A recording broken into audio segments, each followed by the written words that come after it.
Tänan, juhataja.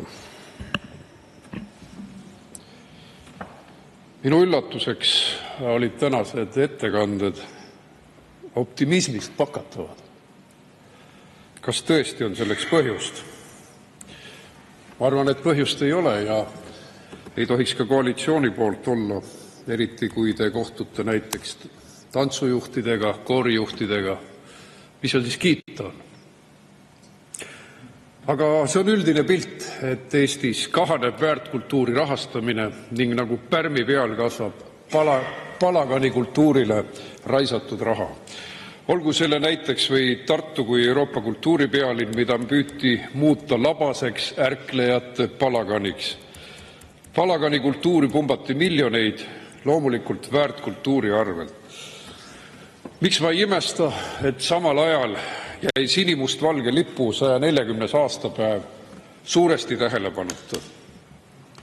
Kultuuriministeeriumi mahitatud palagani kultuuri ajastul kallatakse solgipang Eesti rahvale pähe otse aastavahetuse eetris, muidugi ärkleva kultuuriministri ja ERR-i juhatuse vaikival heakskiidul. Samal ajal neelab palagani kultuuri üha rohkem vahendav ETV riigieelarvest 56 miljonit. Drag show, jahmatav naiste ja emaduse alandamine, beebide pildumine aastavahetuse otse-eetris jääb praeguse ajastu sümboliks, kus julgeolekuohtude ajastul peab arutama, kes on naine ja kes on mees. Kas end transiks nimetav mees võib võistelda naiste aladel ja purustada naiste luid? See on liberaalse kultuuri tipp.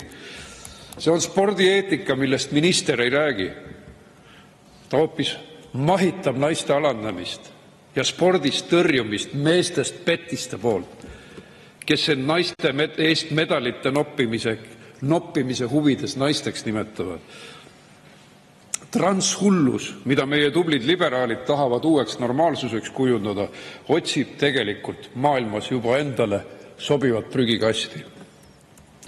Head vasakliberaalid, tuule suund on muutunud.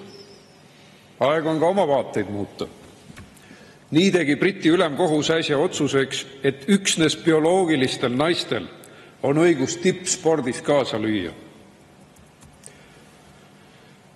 Kuidas siis samal ajal laulu- ja tantsupeo aastal tantsuõpetajate ja koorijuhtide palkadega siis ikkagi on?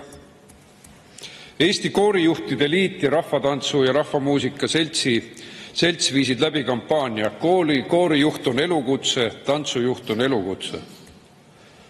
Ja nad tahtsid just poliitikute südametunnistusele koputada. Aga poliitilised juhid ei kuula neid.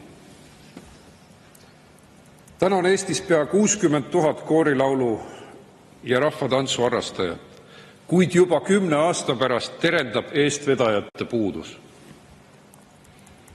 Elukutse vähese väärtustamise ja haridusele mitte vastava palga tõttu on aasta-aastalt vähenenud noorte huvi kõrgkoolis nendel erialadel õppida. See viib kiiresti koorimuusika ja rahvatantsu valdkonna hääbumiseni. Kui aastatel 1980 kuni 2000 lõpetas Eesti Muusika- ja Teatriakadeemia aastas keskmiselt 12 noort koorijuhti, siis viimase 10 aastaga on see number langenud vaid 2 lõpetajani aastas.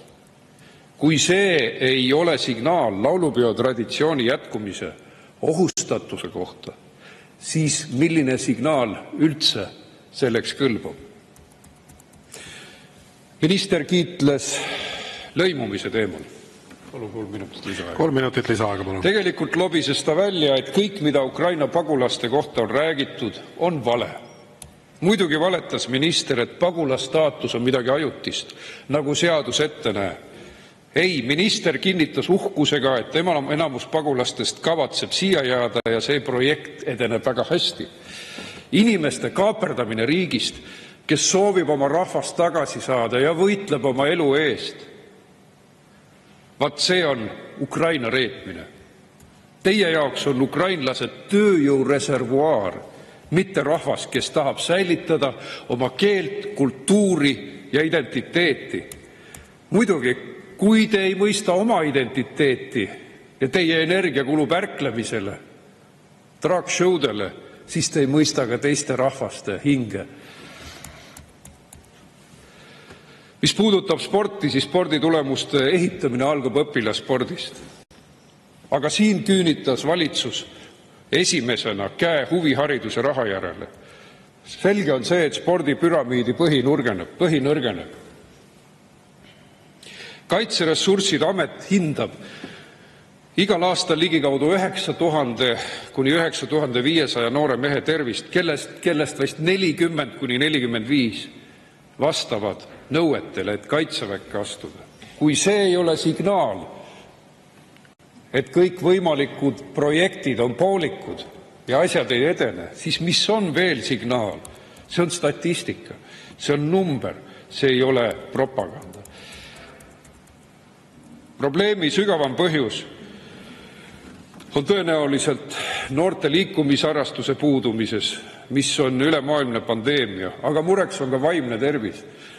Kui sellist hullu soopropagandat teha hommikul, õhtul ja lõunal, siis noorte inimeste aju variseb kokku.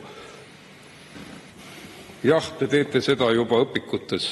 20 sotsiaalset sugu on 8. klassi õppematerjalides sees. See hulluse ajastu varsti lõpeb, aga te olete ilmselt viimased, kes tule kustutavad. Mida veel öelda? Rahvusraamatukogu nõukogu liikmena näen, et tähtis raamatute kättesaadavuse jaoks, kultuuripärandi parema kättesaadavuse huvides on edendada kiiresti kultuuripärandi digitaliseerimist. Nii saab ka koolitundides väärtuslikud dokumendid, tekstid ja raamatud kasutusele võtta. Digiriigina on Eesti hoog ammu maha käinud. Teatrite puhul Paide teatri- ja muusikamaja senisel kujul edasi ei lähe. Tõsi, maakondadesse jõuab ikka vähem. Muuseumide alarahastamine jätkub. Töökohad kaovad just maapiirkondades. Aga ühe üleskutsena kutsun ma päästma Tõe ja õiguse filmimiseks üles ehitatud võttekohta Rõuge vallas, kuhu saaks kodumaise filmikunsti jaoks pidepunkti säilitada ning Lõuna-Eestis turismi ja kultuuri edendada. Ja Eesti filmide tagasimaksefond, sellega on hästi läinud, aga Eesti enda filmide rahastamine on kiduma jäänud.